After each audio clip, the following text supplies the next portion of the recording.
बिस्मिल्लाहिर्रहमानिर्रहीम। अस्सलाम वालेकुम वरहमतुल्लाहि वबरकातुहू। पंजाब के शहर गुजरावाला में एक हकीम साहब हुआ करते थे, जिनका मतलब एक पुरानी सी इमारत में होता था। हकीम साहब रोजाना सुबह मतलब जाने से कबल बीवी को कहते कि जो कुछ आज के दिन के लिए तुमको दरकार है एक चिट पर लिख कर दे दो। बीवी लिख कर दे देती। हकीम साहब दुकान पर आकर सबसे पहले वो चिट खोलते, बीवी ने जो चीजें लिखी होती उनके सामने उन चीजों की कीमत दर्ज करते, फिर उनका टोटल करते, फिर अल्लाह से दुआ करते कि या अल्लाह मैं सिर्फ तेरे ही हुक्म की तामील में तेरी इबादत छोड़कर यहाँ दुनियादारी के चक्रों में आ बैठा हूँ। जो ही तू मेरी आज की मतलूबा रकम का बंदोबस्त कर देगा मैं उसी वक्त यहाँ से उठ जाऊंगा। और फिर यही होता। कभी सुबह के 9:30 कभी 10 बजे हकीम साहब मरीजों से फारिग होकर वापस अपने गाँव चले जाते। एक दिन हकीम साहब ने दुकान खोली, रकम का हिसाब लगाने के लिए चिट खोली तो वो चिट को देखते के देखते ही रह गए। एक मरतबा तो इनका दिमाग घूम गया। इनको अपनी आंखों के सामने तारे चमकते हुए नजर आ रहे थे, लेकिन जल्द ही उन्होंने अपने असाब पर काबू पा लिया। आटे दाल वगैरह के बाद बेगम ने लिखा था बेटी के जहेज का सामान। कुछ देर सोचते रहे, फिर चीजों की कीमत लिखने के बाद जहेज के सामने लिखा ये अल्लाह का काम है, अल्लाह जाने। एक दो मरीज आए हुए थे,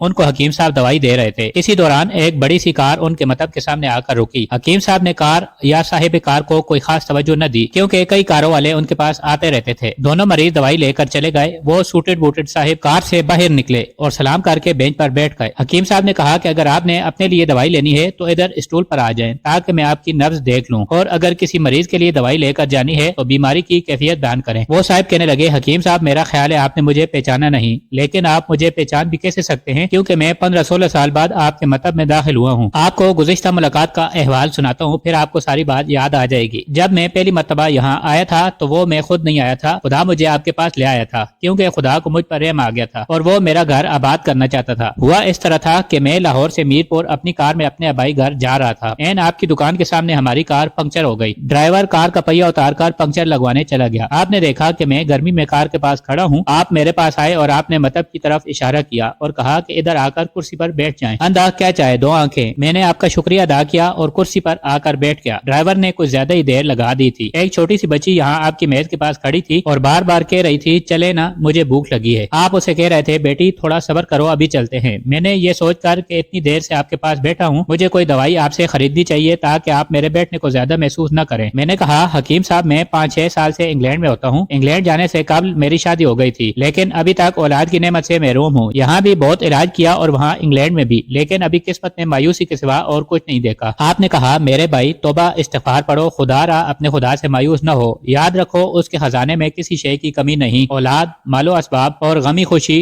जिंदगी मौत, हर चीज उसी के हाथ में है। किसी हकीम या डॉक्टर के हाथ में शिफा नहीं होती और ना ही किसी दवा में शिफा होती है। शिफा अगर होनी है तो अल्लाह के हुक्म से होनी है। औलाद देनी है तो उसी ने देनी है। मुझे याद है आप बातें करते जा रहे और साथ साथ पुड़िया बना रहे थे। तमाम दवाइयाँ आपने 2 हिस्सों में तकसीम करके 2 लिफाफों में डाली। फिर मुझसे पूछा कि आपका नाम क्या है। मैंने बताया कि मेरा नाम मोहम्मद अली है। आपने एक लिफाफे पर मोहम्मद अली और दूसरे पर बेगम मोहम्मद अली लिखा। फिर दोनों लिफाफे एक बड़े लिफाफे में डालकर दवाई इस्तेमाल करने का तरीका बताया। मैंने बेदिली से दवाई ले ली, क्योंकि मैं तो सिर्फ कुछ रकम आपको देना चाहता था। लेकिन जब दवाई लेने के बाद मैंने पूछा कितने पैसे, आपने कहा बस ठीक है। मैंने ज्यादा जोर डाला तो आपने कहा कि आज का खाता बंद हो गया है। मैंने कहा मुझे आपकी बात समझ नहीं आई। इसी दौरान वहाँ एक और आदमी आ चुका था। उसने मुझे बताया कि खाता बंद होने का मतलब यह है कि आज के घरेलू अखराजात के लिए जितनी रकम हकीम साहब ने अल्लाह से मांगी थी वो अल्लाह ने दे दी है, मजीद रकम वो नहीं ले सकते। मैं कुछ हैरान हुआ और कुछ दिल में शर्मिंदा हुआ कि मेरे कितने घटिया ख्यालात थे और ये सादा सा हकीम कितना अजीम इंसान है। मैंने जब घर जाकर बीवी को दवाइयाँ दिखाई और सारी बात बताई तो बेख्तियार उसके मुंह से निकला वो इंसान नहीं कोई फरिश्ता है और उसकी दी हुई अद्वियात हमारे मन की मुराद पूरी करने का बायस बनेगी। हकीम साहब आज मेरे घर में 3 फूल अपनी बाहर दिखा रहे हैं। हम मियाँ बीवी हर वक्त आपके लिए दुआएं करते रहते हैं। जब भी पाकिस्तान छुट्टी आया कार इधर रोकी, लेकिन दुकान को बंद पाया। मैं कल दोपहर भी आया था, आपका मतलब बंद था। एक आदमी पास ही खड़ा हुआ था। उसने कहा कि अगर आपको हकीम साहब से मिलना है तो आप सुबह 9 बजे लाजमन पहुंच जाएं, वरना उनके मिलने की कोई गारंटी नहीं। इसलिए आज मैं सवेरे सवेरे आपके पास आ गया हूँ। मोहम्मद अली ने कहा कि जब 15 साल कबल मैंने यहाँ आपके मतलब में आपकी छोटी सी बेटी देखी थी तो मैंने बताया था कि उसको देखकर मुझे अपनी भांजी याद आ रही है। हकीम साहब हमारा सारा खानदान इंग्लैंड सेटल हो चुका है। सिर्फ हमारी एक बेवा बहन अपनी बेटी के साथ पाकिस्तान में रहती है। हमारी भांजी की शादी इस माह की 21 तारीख को होना थी। इस भांजी की शादी का सारा खर्च मैंने अपने जिम्मा लिया था। 10 दिन कबल इसी कार में मैंने इसे लाहौर अपने रिश्तेदारों के पास भेजा कि शादी के लिए अपनी मर्जी की जो चीज चाहे खरीद ले। उसे लाहौर जाते ही बुखार हो गया, लेकिन उसने किसी को न बताया। बुखार की गोलियां डिस्परीन वगैरह खाती और बाजारों में फिरती रही। बाजार में फिरते फिरते अचानक बेहोश होकर गिरी। वहाँ से इसे अस्पताल ले गए। वहाँ जाकर मालूम हुआ कि इसको 106 डिग्री बुखार है और ये गर्दन तोड़ बुखार है। वो बेहोशी के ही आलम में इस जाने फानी से कूच कर गई। उसके फौत होते ही न जाने क्यों मुझे और मेरी बीवी को आपकी बेटी का ख्याल आया। हम मियाँ बीवी ने और हमारी तमाम फैमिली ने फैसला کیا ہے کہ ہم اپنی بھانجی کا تمام جہیز کا سامان آپ کے ہاں پہنچا دیں گے، شادی جلد ہو تو اس کا بندوبست خود کریں گے، اور اگر ابھی کچھ دیر ہے تو تمام اخراجات کے لیے رقم آپ کو نقد پہنچا دیں گے۔ آپ نے نہ نہیں کرنی، آپ اپنا گھر دکھا دیں تاکہ سامان کا ٹرک وہاں پہنچایا جا سکے۔ حکیم صاحب حیران و پریشان یوں گویا ہوئے، محمد علی صاحب آپ جو کہہ رہے ہیں مجھے سمجھ نہیں آ رہا، میرا اتنا دماغ نہیں ہے، میں نے تو آج صبح جب بیوی کے ہاتھ کی لکھی ہوئی چٹ یہاں آ کر کھول کر دیکھی تو میرے مثالے کے بعد جب میں نے یہ الفاظ پڑھے بیٹی کے جہیز کا سامان، تو آپ کو معلوم ہے میں نے کیا لکھا؟ آپ خود یہ چٹ ذرا دیکھیں۔ محمد علی صاحب یہ دیکھ کر حیران رہ گئے کہ بیٹی کے جہیز کے سامنے لکھا ہوا تھا یہ کام اللہ کا ہے، اللہ جانے۔ محمد علی صاحب یقین کرے آج تک کبھی ایسا نہیں ہوا کہ بیوی نے چٹ پر چیز لکھی ہو اور مولا نے اس کا اسی دن بندوبست نہ کر دیا ہو۔ واہ مولا واہ، تو عظیم ہے، تو کریم ہے۔ آپ کی باجی کی وفات کا صدمہ ہے لیکن اس کی قدرت پر حیران ہوں کہ وہ کس طرح اپنے معجزے دکھاتا ہے۔ حکیم صاحب نے کہا کہ جب سے ہوش سنبھالا ایک ہی سبق پڑا کہ صبح ویٹ کرنا ہے رازق رازق تو ہی رازق، اور شام کو شکر شکر مولا تیرا شکر۔ تو دوستو یہ تھی ہماری آج کی ویڈیو، امید ہے آپ کو ہماری ویڈیو پسند آئی ہوگی۔ اگر آپ کو ہماری ویڈیو پسند آئی ہو تو چینل کو سبسکرائب کریں، ویڈیو کو لائک اور شیئر کریں۔ اپنا خیال رکھیے گا، ملتے ہیں اگلی ایک اور زبردست ویڈیو کے ساتھ، تب تک کے لیے اللہ حافظ۔